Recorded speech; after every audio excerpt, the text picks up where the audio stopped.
video, Brandon Railway. Want to start off by saying that thoughts and prayers are with everybody in Italy and all across the world with this COVID-19 going on. And in light of everybody that seems to be shutting down, the NBA, the NHL, golf, baseball not going to be starting for a while because of all this, want to let everybody know that COVID-19 is not going to slow down Brandon Railway or any of its productions. I will be putting out my videos like I normally do, and Brandon Railway is dedicated to helping the Oak Hills, Twin Falls, and Royal Gorge areas. Kudos to those of you who know what I'm actually referring to. We are loading up our trains with as much toiletries as we can because there has been a lot of panic buying, which is not necessary because this is a respiratory disease, not explosive diarrhea. And from what we understand, you don't even puke your guts out. Most of the time, 81% of the time, you have no symptoms, or they're so mild that you might think you just have a common cold or a slight flu. Anyhow, I will be showing off the new train that Brandon Railway is going to unveil and some specialties on that train and some of the work that we've been working on for about 18 months now. But once again, I want to assure everybody that there is no need to go out and panic buy 1 million rolls of toilet paper or a 12-year supply. It's not going to get that bad. And even if it does, are they really ever going to stop making toilet paper? I don't think so. But if you want to panic buy, then by all means, if it makes you feel better, I guess go ahead and do it. But like I said, Brandon Railway will not be slowed down or affected by the coronavirus, at least at this point in time. I will have further updates for everybody as this progresses.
little bit of a grade issue here, but with a little bit more speed, I think she'll make it just fine.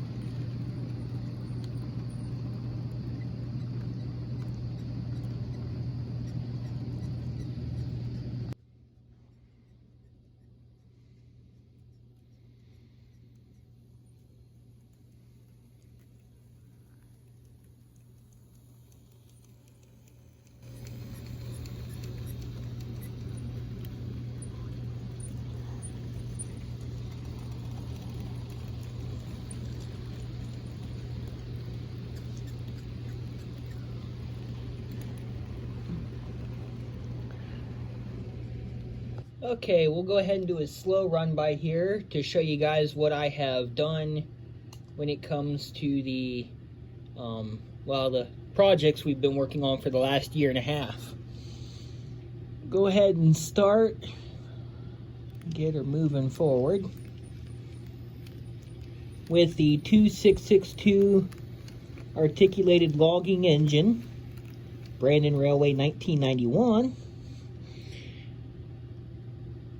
There was a lot of problems with this engine. It had some connection issues, and a couple wires broke on it. It was really hard to find the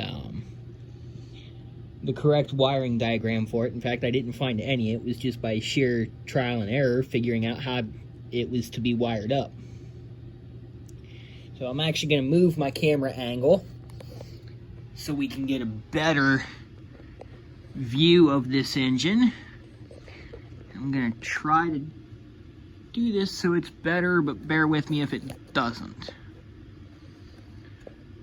Because normally, as you can see, I use the wood loads from the bulkhead flat cars to kind of hold my phone. That way I can control the controller and do everything else needed to be done. So we'll go ahead and move the engine back into frame here. And she slips in just a couple places because she is going up the grade, or one of the grades. Anyhow, there's Brandon Railway 1991 with a cotton ball for smoke. And then I'll go ahead and pull on up auxiliary tenders 1 and 2. Garrett Leedy Railway made one of them, and Brandon Railway made the other one. Those two were projects because not many people know that usually on a logging engine like a 2662 articulated tank style, the water tanks on the sides were actually usually filled with sand so they could continuously have good traction. Therefore, they did not have the water they needed, so they ran with auxiliary tenders. Unless it was a short line railroad that didn't have a lot that they were pulling or anything, and they could top off at the yard or whatever, and they didn't have to do a whole lot, or they didn't have to pull a lot of tonnage. The next modification is right here between this baggage car or combine and troublesome truck, one of them. I added a European style coupler to the back of my Brandon Railway car here because it is the back of my Brandon Railway set.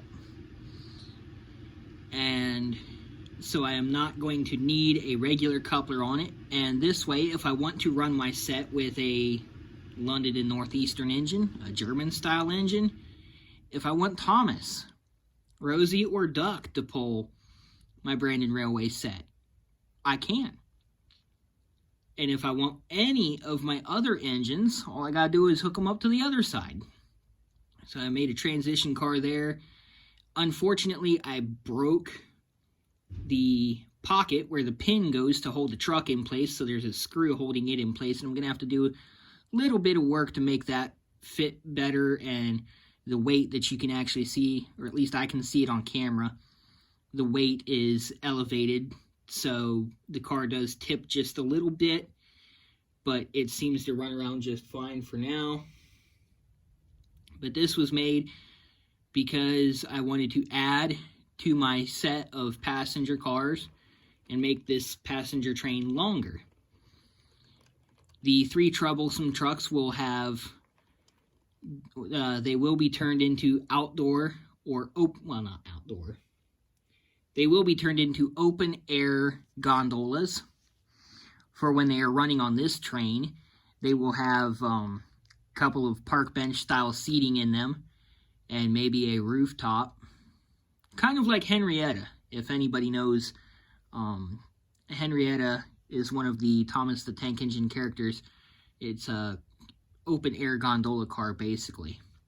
Or if you've ever seen, I think, Denver and Rio Grande, or Durango and Silverton, they have open air cars. Hocking Hills down in southern Ohio has them and everything. So I made that transition car so I could put these on there and everything, and so I could make those for when they're running on here open air gondolas. If they're running just behind Rosie, they'll have the candy in them for the candy train that I usually run at shows during the winter. And we'll go ahead and keep moving forward, showing off the European style cars that I have added. And between the last European style car and the Ohio State set, I have also added a European coupler to transition back to the normal couplers, or the American style. The only difference here is on the Brandon Railway car, I took the American style coupler off completely. On the Ohio State car, I left the option to be able to put the American style coupler back on it just by clipping it back into place. It's not cut off where I'd have to glue it or anything. I can put the American coupler back on.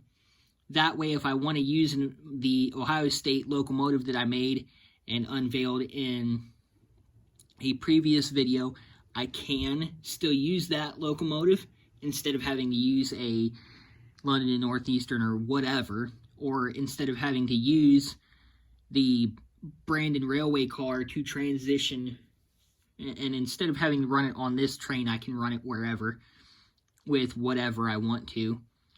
And the main reasoning for doing it that way is because, yes, this set is perfectly symmetrical. Front car is exactly 180 of the back car, but I have a caboose on the back, and I asked Brutus, and he didn't want me to drill a hole in his butt to be able to put a coupler on there so I could run the train backwards. And quite frankly, I don't blame him. So, plus the way he's sitting on there, it would be kind of hard to actually put a coupler on there and be able to have it centered, because he's actually off center quite a bit. I don't know. I don't think you guys can, well, actually I think you probably can tell via the camera, I'm not sure. But regardless, that is why I made the transition car that's why I made the Ohio State front car able to continue to run with the European style coupler, or put the American coupler back on it. That way I can run it with the regular American style 260 that I have, that I custom painted for it. So anyhow, that is the custom train that I have been working on for a while, along with the other custom trains and everything. And I hope you guys enjoyed this video and my little rant about the coronavirus thing, because like I said, I don't think it's going to get that bad here, because we got one heck of a jump on it. And we're shutting things down to be able to prevent the spread of it as quickly as it did in China, or as it did in Italy and elsewhere around the world. So I just don't think it's going to get that bad, and I really don't see the reason for people to have to hoard toilet paper and everything, because it's not explosive diarrhea. You're not puking your guts out. Yeah, you do get the flu from it occasionally, but that's usually people over 65. And the big thing that makes me mad about this is people don't realize when they hoard toilet paper and everything, because it's the end of the world and the coronavirus is going around, you're taking away from those who actually need it. A few of my friends only have 1 or 2 rolls of toilet paper left. And they can't get any more because there is no more in the stores because people keep going out and hoarding it. And granted, they are going to continue to make toilet paper and ship it out to the stores as quickly as possible, but there's no need for 12-year supply. Hell, there's no need for a 1-year supply. We're gonna be able to get toilet paper within the next month or 2. I believe that it's not gonna get to the point where you can't go out. If it does get really bad and you need supplies, that's what the National Guard and the military is for. If it gets to the point where martial law is declared, or everybody is put under quarantine and you can't go anywhere, supplies will be brought to you. It's as simple as that. Look at down in New Orleans. Granted, things didn't move as quickly as we would have hoped. But New Orleans, after Katrina, supplies were taken down to those people. Supplies were delivered. And so I don't think any virus is going to make things to the point where you've got to have even more than a 6-month supply. I don't think it's necessary. But having PTSD and other issues, I do understand that certain things do make you feel better. But try to use a little more common sense. If you're going to panic buy, don't buy everything. Buy just what you need and then a little bit more. Buy enough to make you feel comfortable.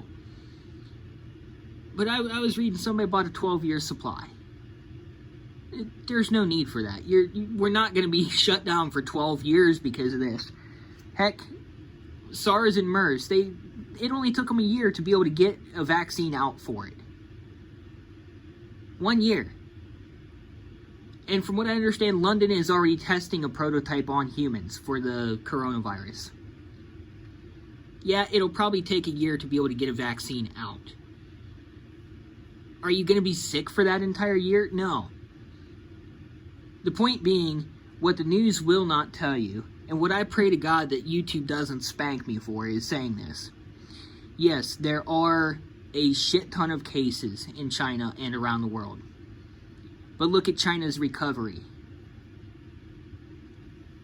Total in mainland China is over 80,000 cases. Hubei alone, which is the province where Wuhan is, where this all started, has something like 67,000 cases. But 47 some odd thousand cases have already recovered. Yeah, there was over 3,000 deaths, but it's because it spread so quickly before they knew what they were dealing with. But 47,000 and some odd cases have already recovered within 6 months. Not even. The first case was dated back to like November 17th. Okay, so November, December, January, February, March, 5 months? 6 months at the tops? And I'm sure that person that was sick in November is not sick now. So, anyhow, I hope you all enjoyed the rant. It gets it off my chest a little bit because it really bugs me to see people going crazy about this. Even though it is human nature and I do freak out about it from time to time, I don't go out and buy so much that I take away from the other people on this planet. I make sure I have what I need, and if for some reason I run out, I know that I have family and friends, and worst case scenario, I know that there will be supplies via the Red Cross or the National Guard. Somebody will be able to get supplies here if it gets that bad. But honestly, I think as long as you stay away from big cities, Cleveland, Columbus, Chicago, Los Angeles. Stay away from Washington State. They're pretty bad, but it's because it hit a retirement village up there. Stay away from the big villages. Stay away from big events where there's going to be 100 people or more. And God forbid you learn how to wash your hands and quit touching your face like the CDC says. And if you can't quit touching your face, have some hand sanitizer around. I haven't had the flu shot in 2 years. Knock on wood, washing my hands and using hand sanitizer, I haven't gotten it in 2 years. Heck, I haven't had the flu in 4 or 5 years. So, just common sense will keep you safe. And if you don't have common sense, pray to God. That'll keep you safe. So anyhow, for now, this is Brandon Railway, signing off.